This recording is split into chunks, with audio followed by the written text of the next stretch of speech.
Magandang umaga po sa ating lahat, JTG family. Bago po tayo magsimula, konting paalala sa ating announcement. Una na po dyan, magkita-kita po tayo tuwing midweek service. Yan po ay ginaganap tuwing Wednesday, alas 7 ng gabi. Magsama-sama rin po tayo every month. Tayo may Fuel Night Friday po natin yan ginaganap, 7 p.m. dito po sa ating JTG GMA Hall. Also, we would like to encourage everyone at full capacity na po tayo sa ating Sunday worship service. Meron po tayong 8 a.m. at 10 a.m. That's on-site. At nagsusupport tayo online 10 a.m. to 11:30 a.m. at jtg.gma.ph.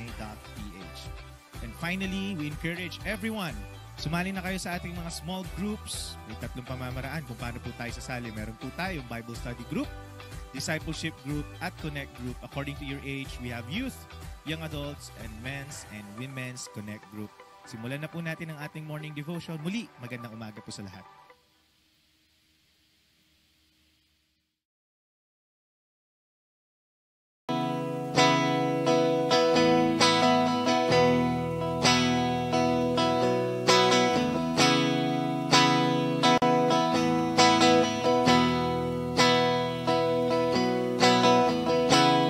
Nothing can separate, even if you run away. Your love never fades.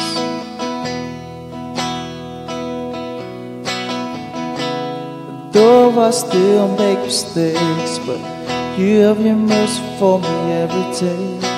Your love never fades.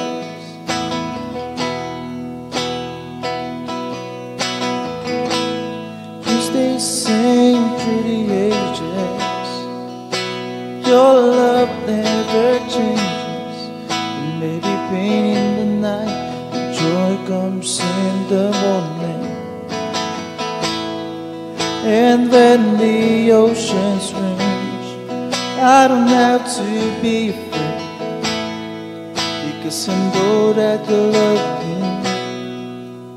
Your love never fades.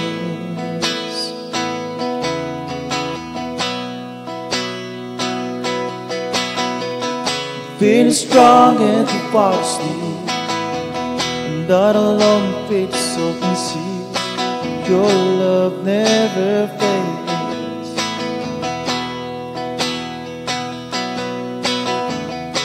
This chasm is far too wide, and every thought of which the other side.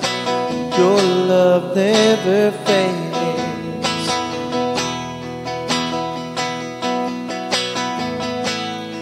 Stay the same through the ages. Your love never changes. Maybe pain in the night, but joy comes in the morning. And when the oceans rage, I don't have to be afraid, because I know that you love me. Your love never fades.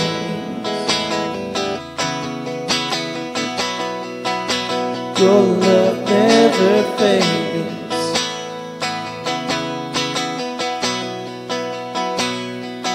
You did all things work together for my good. You did all things work together for my good. You did all things work together for my good. All things work together for my good. You stay the same through the ages. Your love never changes. Maybe pain in the night, but joy comes in the morning. And when the oceans rage, I don't have to be afraid, because I know that you love me. Your love never fades. Oh, your love never fades.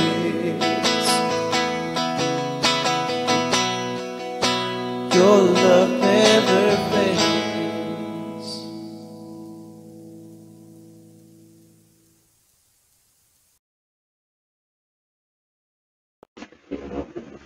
Magandang umaga po. So ngayon po ay binigyan tayo ulit ng Diyos ng pagkakataon para makapag-aral po muli ng kanyang mga salita. So bago po tayo magsimula, tayo po muna ay manalangin. Panginoon, maraming salamat sa isang pagkakataon, Lord God, na muli mo kami, Panginoon, maturuan sa iyong mga salita. Bigyan niyo po nawa kami ng pangunawa, ng karunungan na galing sa iyo at patuloy, Lord God, ng Banal na Espiritu Santo mo, Panginoon. Siyang patuloy na manguna muli sa amin, Lord God, sa oras na ito sa pag-aaral ng iyong mga salita. Salamat po ng marami, Panginoon. Turuan niyo po kami mamuhay ng naayon sa iyong mga salita sa araw-araw, Panginoon, na buhay na binibigay mo. Salamat po sa pangalan ni Jesus. Amen. So yung topic po natin ngayong umaga is to seek God's presence continually. So hanapin natin ang presensya ng Diyos sa ating mga buhay. Araw-araw, walang patid, no, tuloy-tuloy yung ating paghahanap sa presensya po ng Diyos. So saan po ba natin matatagpuan ito sa Biblia? Dito po sa Psalm 105 verse 4, sabi po dito, seek the Lord and His strength. Seek His presence continually. Okay? So, dapat tuloy-tuloy, no, walang patid po na tayo ay nagsisik sa presence ng Panginoon. So, yung Psalm 105 po ay si David po yung nagsulat po niyan. It will also be, hindi naman po sinabi dito na it is the Psalm of David. Pero may kita po siya din sa First Chronicles. Yung first 15 verses po ng Psalm 105 is dun po galing sa First Chronicles din po. It's the same. And yung sa First Chronicles, si David din po yung nagsulat po noon.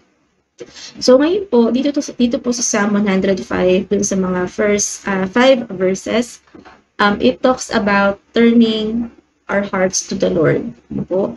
So si David, kinocommand niya yung people of God to turn their hearts to the Lord, not to worship the Lord.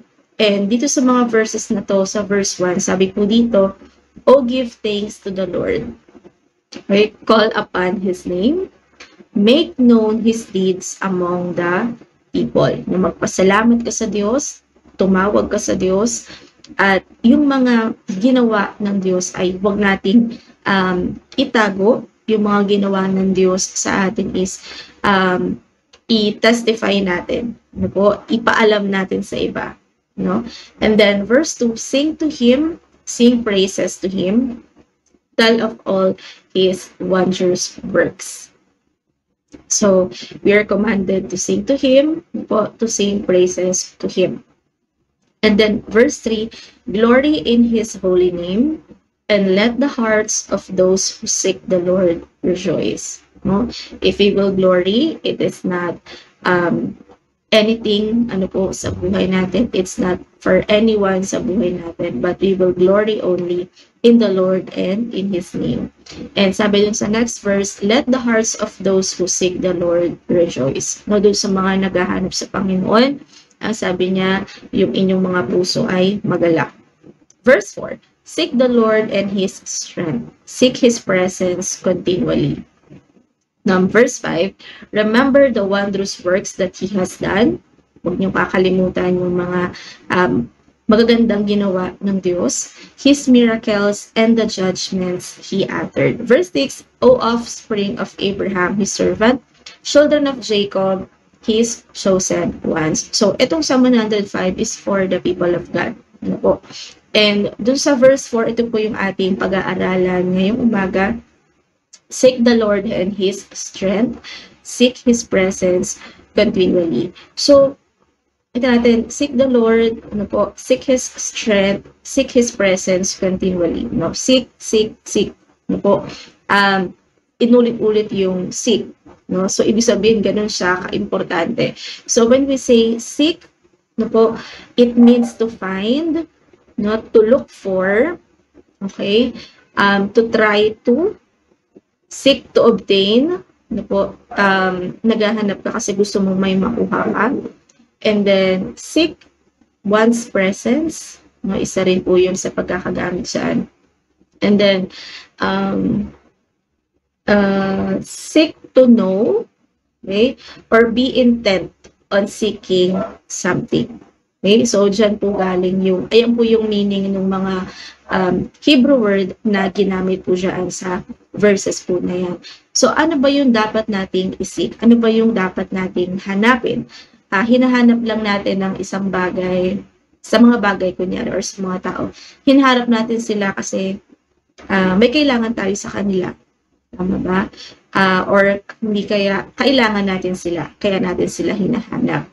And dito po, we are commanded, the people of God are commanded to seek the Lord, to seek His strength, to seek His presence continually. Bakit po? Kasi kailangan natin yung presensya ng Diyos. Kailangan natin ang Diyos, kailangan natin yung strength ng Diyos, kailangan natin siya sa ating mga buhay. Kailan ba natin siya kailangan? Tuwing may pagsubok lang ba tayo?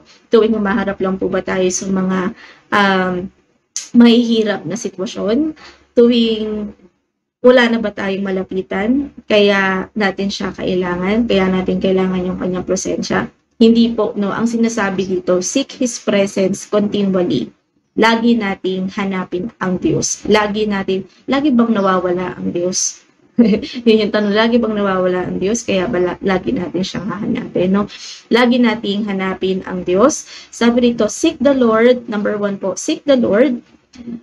So when we say seek the Lord, seeking for who He is, not for what He can do for us. No? When we say we seek the Lord, hindi natin siya hahanapin. Hindi natin hahanapin kung ano yung kaya niyang gawin for us. Dahil nangangailangan ka, dahil ganito, ganyan. Hindi po, no? So when we say we seek the Lord, we seek who He is. No? Kung sino ba siya? Gusto nating hanapin, kilalanin kung sino ba ang Panginoon? Sino ba ang Diyos? Po. And paano ba natin makikilala ang Diyos? Paano natin masisik ang Diyos? Through His Word, kung ano yung nasa Biblia, no, kung sino siya na nagpakilala over ilang generations, from then up until now, nagpapakilala ang Diyos. And then number 2 po, seek His strength. So pag sinabi natin isik natin yung strength ng Diyos, we seek to obtain the strength of God, we rely on the strength of God. Bakit po? Dahil hindi naman sapat yung ating strength, hindi sapat yung ating kalakasan para makapagpatuloy, no? Hindi sapat yung kung anong meron tayo. Laging limitado lang kung anong meron tayo. Ngunit kapag hinanap natin yung strength ng Diyos para sa atin, the strength of God is unlimited. The strength of God is sufficient. No? Lahat po ng meron sa tao, lahat tayo limitado. Lahat ng meron sa atin, lahat yun is hindi sufficient. Para we can run dun sa pagkatawag ng Diyos sa atin. We can run dun sa purpose ng Panginoon po sa atin. So, wag natin hintayin na nasa dulo na tayo. Wag natin hintayin na ubos na tayo. Although talaga minsan dumarating sa point na ubos na tayo, no, yung walang-wala ka na bago ka palalapit sa Panginoon. Wag natin hintayin. Although dumarating naman yung time talaga na yun. Pero yung command sa atin is to seek Him continually. Sa araw-araw ng ating buhay, kailangan natin siya. Kailangan nating makilala palalo ang Diyos. No? Kailangan nating isik ang Diyos. Kailangan nating ng kanyang kalakasan sa araw-araw. If we would observe and talagang na-experience naman natin po na grabe na yung impluwensya ng mundo. And hindi gusto syempre ng Panginoon na magpapadpad lang tayo or mag-confirm lang tayo sa mundo, mag-confirm lang tayo kung ano yung mga worldly things, no? Or magstay tayo dun sa buhay natin na hindi naman kalugod-lugod sa Kanya. So we need the strength of God, para ma-overcome natin ang mundo. We need the strength of God and the power of God para po tayo ay mapagpatuloy natin yung race, mapagpatuloy natin kung ano yung binigay ng Diyos po sa atin. And then, seek the Lord, no, seek His strength and seek His presence. So, dito po sa ESV version, presence yung ginamit. Pero sa ibang translation po is to seek His face. No, pag sinabi po kasi na face, it is often a substitute for the self or the feelings of the self. So by face, you can identify the character or the personality of someone. So when we say seek His presence, we seek who God is. We seek the Lord more. So sabi po dito, To raise the face is to show favor, respect, and importance. For one's face to shine is to smile. So if we would remember po yung Aaronic blessing, yung sa Numbers, chapter 6, verse 24 to 26, sabi po doon, "The Lord bless you and keep you. The Lord make His face shine upon you and be gracious to you. The Lord lift up His countenance upon you and give you peace." So the expression face-to-face denotes close or personal contact. Si Jacob, nung nag-wrestled sila ni Yahweh doon sa Genesis, he saw him face-to-face. And also with Moses in Exodus, the Lord used to speak to Moses face-to-face as a man speaks to his friend. So, meaning po, when we seek the face of God, it means we're seeking His presence. So, it is just the same po, no? We are seeking His presence, and not just His presence, but yung intimate na presence ng Panginoon sa atin.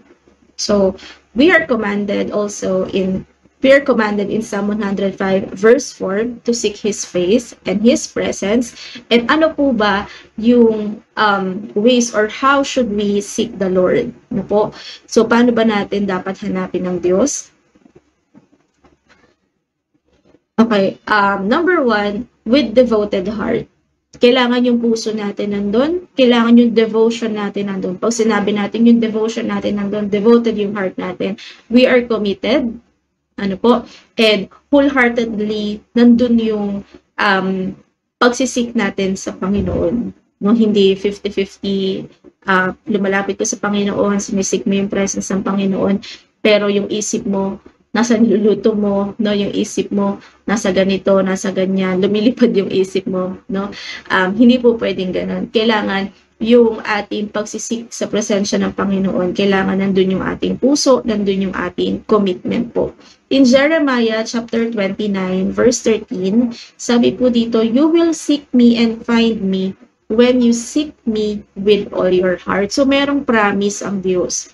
Kapag hinanap natin siya, matatagpuan natin siya, pero meron pong kondisyon. Kailangan, we will seek Him with all our heart. Ano po? Kailangan yung devotion natin nandun. Kailangan yung buong puso natin, yung buong isip natin nandun sa pagsisik natin sa presensya ng Panginoon. Number 2 po, how should we seek the presence of God or how should we seek Him? Number 2, with clean hands and pure heart. Ano po? Sa Psalm chapter 24, verse 3 to 6, sabi po dito, "Who shall ascend the hill of the Lord, and who shall stand in His holy place? He who has clean hands and a pure heart, who does not lift up his soul to what is false, and does not swear deceitfully.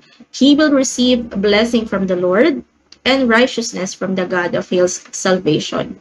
Such is the generation of those who seek Him, who seek the face of God, of the God of Jacob." So, how should we seek the Lord? Una, kailangan meron tayong devoted heart, no, nandun yung commitment at yung buong puso natin is nandun sa pagsisik natin sa Diyos. Pangalawa po, with clean hands and pure heart. So, pag sinabi po kasing clean hands and pure heart, it denotes integrity, no po, singleness of devotion, and undivided loyalty, no, sa Panginoon. Pretty much the same with number 1, is sabi natin devoted heart, no, with all our heart.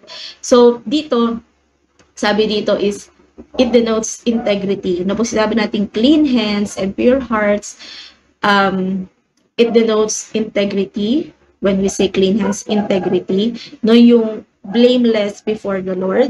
Ano po? And alam niyo po, hindi naman natin kaya yun, no? Hindi naman araw-araw talagang perfect, na walang kasalanan, ano po.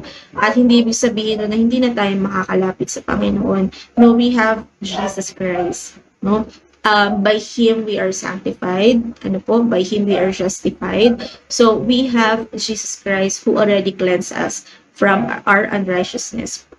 In 1 John chapter 1 verse 9, di ba po sabi po doon na i-confess natin yung ating mga kasalanan and He is faithful and just to forgive us and cleanse us from our unrighteousness. So, doon po,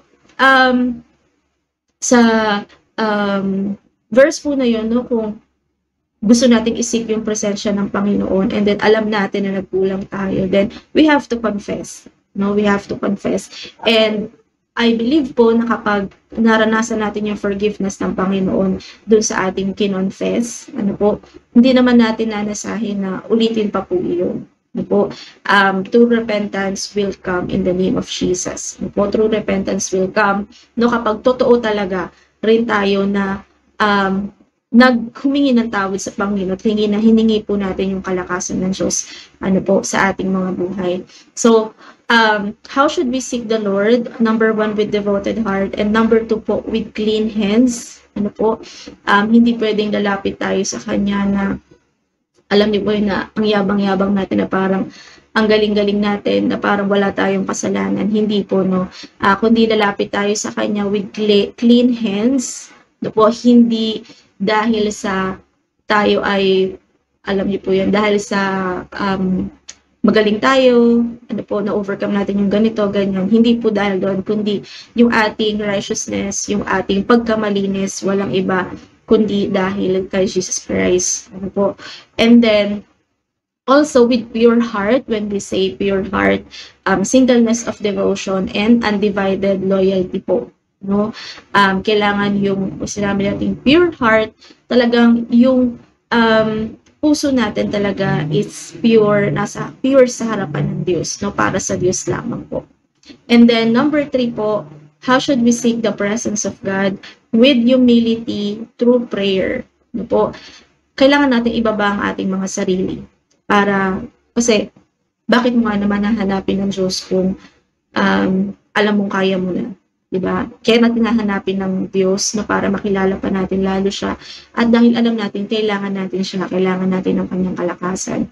So, with humility, through prayer, kailangan natin ibaba ang ating mga sarili sa panalangin upang ating hahanapin ang Diyos. 2 Chronicles chapter 7, verse 14 po.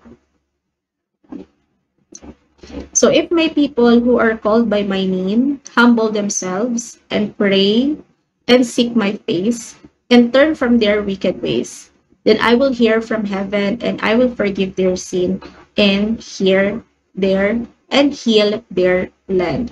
So yung pagsisik natin sa Panginoon, pagsisik natin sa presensya ng Diyos, it should be with humility, no? Yung talagang may pagpapakumbaba tayo sa harapan ng Diyos. Aminin natin na wala tayo kung wala ang Diyos sa ating mga buhay. Kaya tayo lalapit sa Panginoon kasi siya yung ating pinakakailangan. Amen. At sabi ko nga po kanina na kailangan natin ang Diyos hindi lang kapag meron tayong pagsubok, kailangan natin ang Diyos hindi lang kapag walang-wala na tayo, no, pag wala na lahat ng ating malalapitan. Hindi po. Kailangan natin ang Diyos every single day of our life. Amen? Dahil siya yung nagbigay ng buhay natin, sa Kanya galing yung buhay natin. So, ibig sabihin, sa Kanya galing yung purpose natin. And, paano natin malalakaran yung purpose na yun kung hindi natin siya hanapin palalo sa ating mga buhay. So, number 4 po, how should we seek the Lord with faith? Kailangan meron tayong pananampalataya sa ating paghahanap sa Kanya.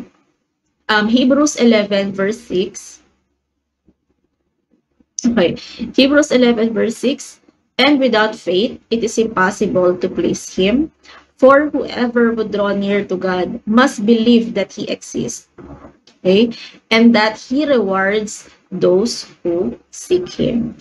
So, if we would like to seek the Lord, to seek His presence, kailangan merong pananampalataya yung ating paglapit, yung ating paghahanap sa Panginoon. And sabi po doon, yung pananampalataya na ito ay makakapag-please sa Panginoon.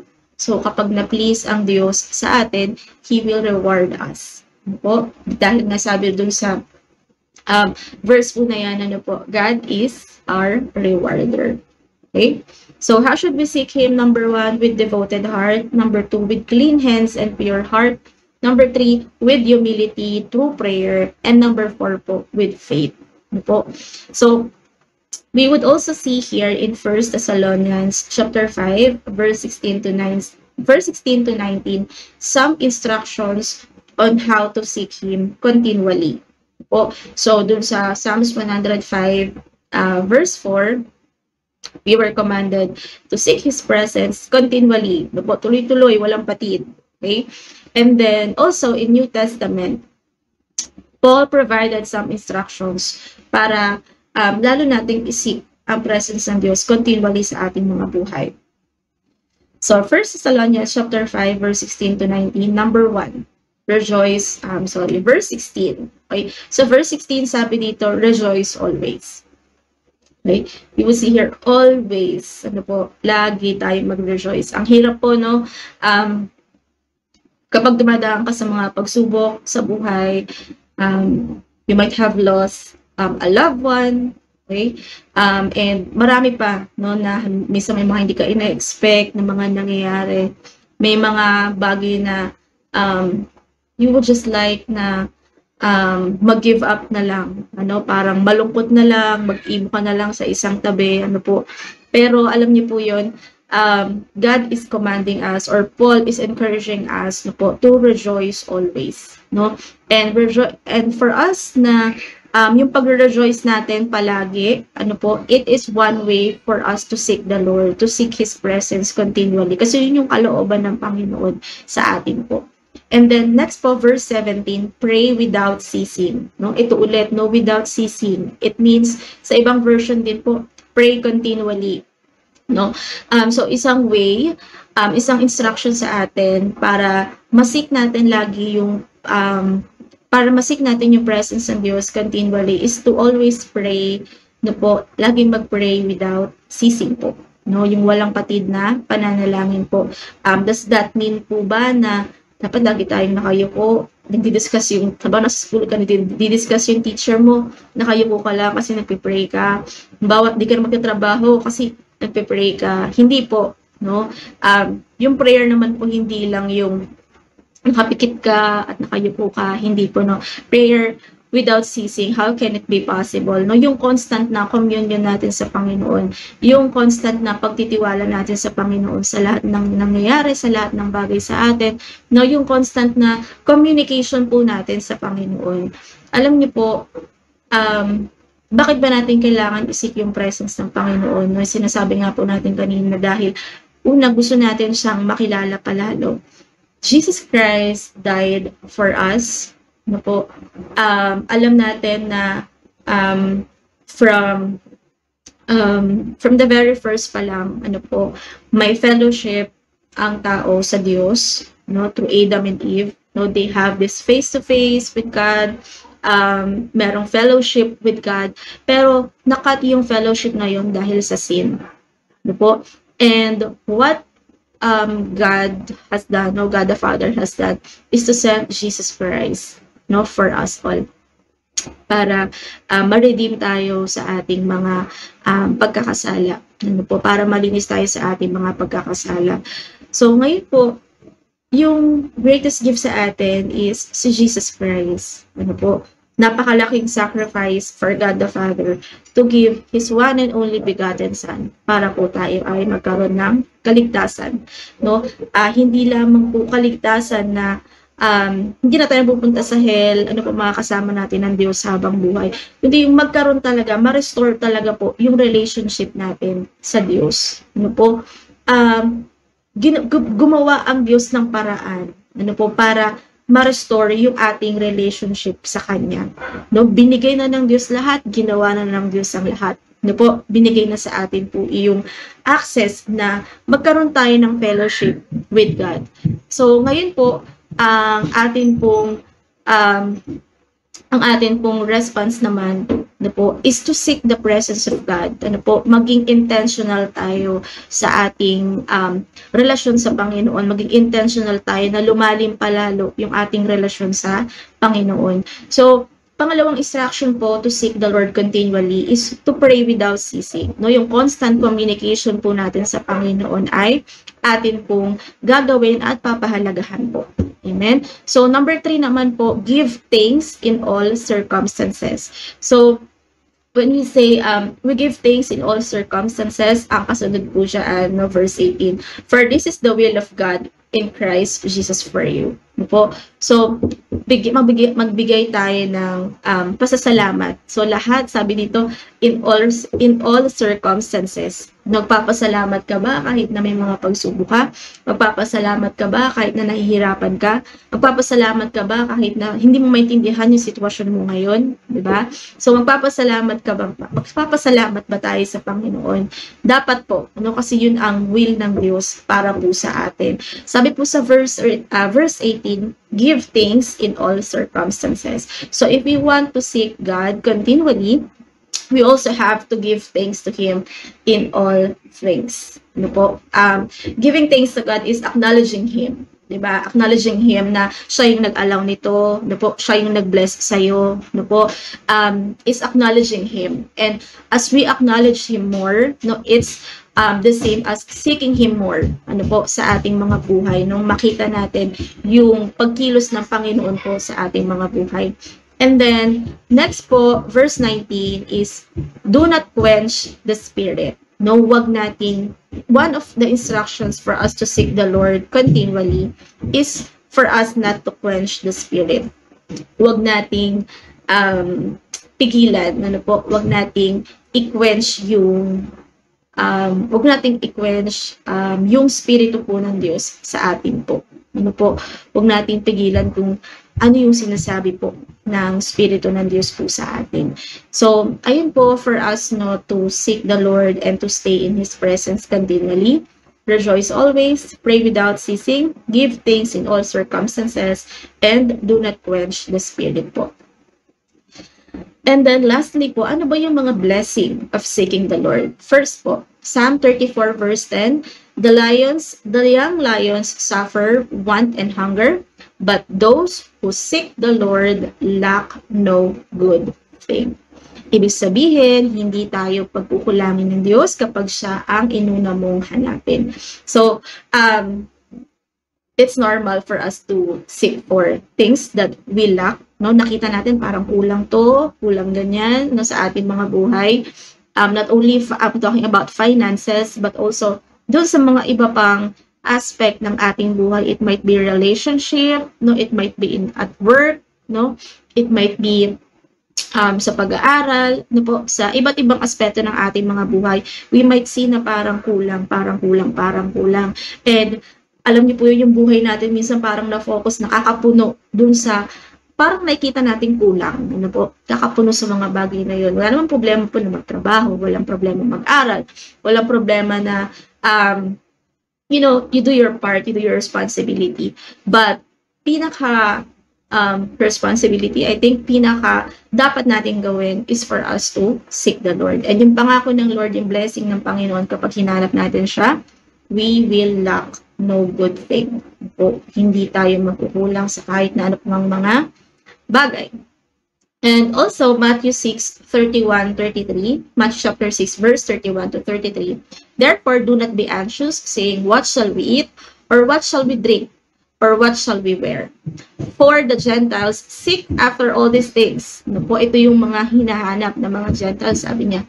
And your heavenly Father knows that you need them all. Alam ng Diyos ang pangangailangan natin. Alam ng ating Diyos Ama na nakakita ng lahat, may alam ng lahat. Ano po?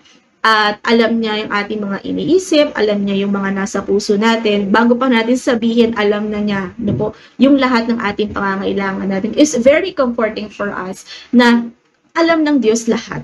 Ano po, alam niya ang lahat ng ating mga pangangailangan.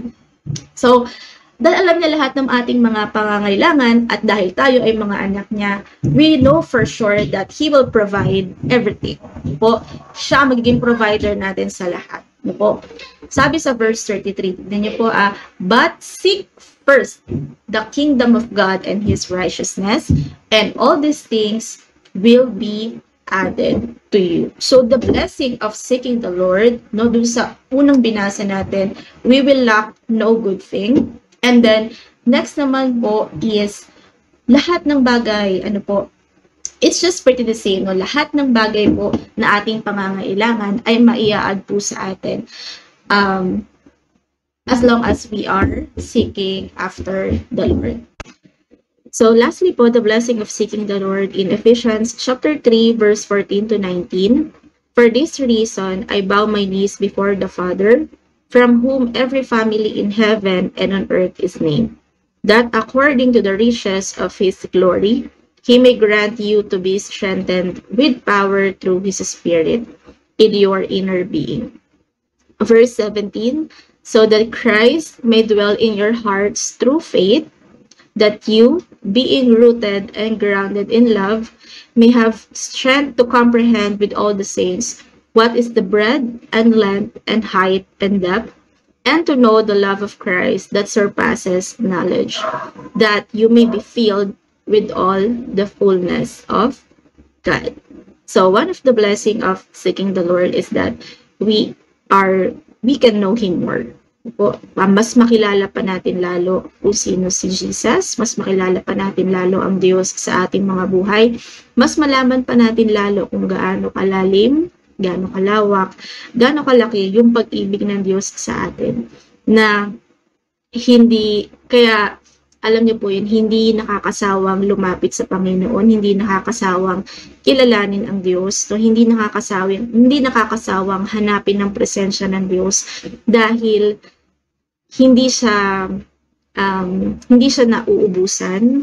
Hindi ko alam kung tama po yung term na yun, pero sabi nga, yung love of Christ, it surpasses knowledge. No? As we seek the Lord, we will find Him. Amen. As we seek the Lord, we will also find yung greatest ng kanyang pagmamahal sa ating mga buhay. And kapag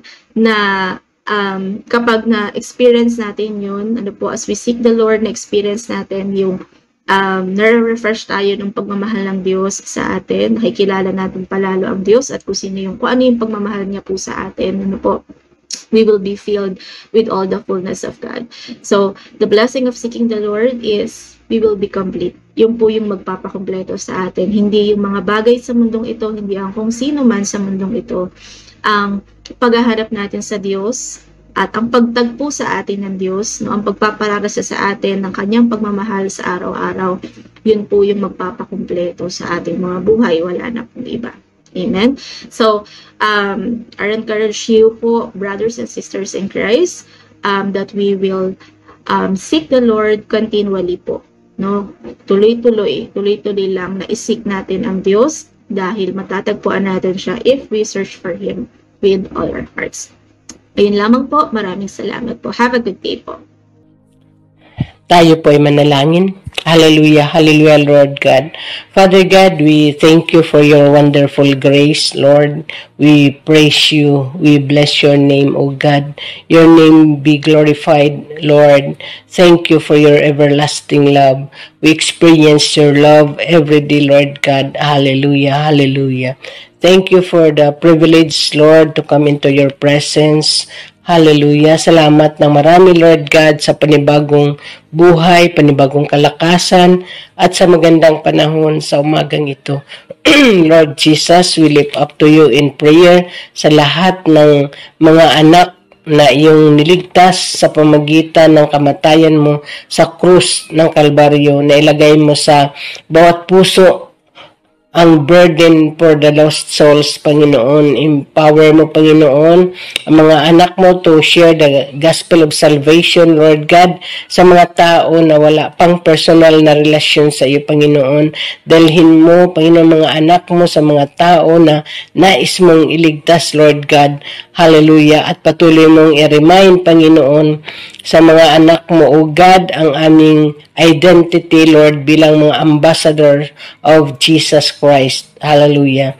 Sa malaking pribilehiyo, Panginoon, na kami ay makapag-serve sa iyong ubasan, O God, lalo na sa panahon na ito na merong sense of urgency, Panginoon, sapagkat ramdam na namin, Panginoon, ang iyong muling pagbabalik, Lord, at naway madatnan mo ang mga anak mo na patuloy na maglilingkod, at hindi namin ito magagawa kung hindi mo kami pangunahan at sasamahan, Panginoon.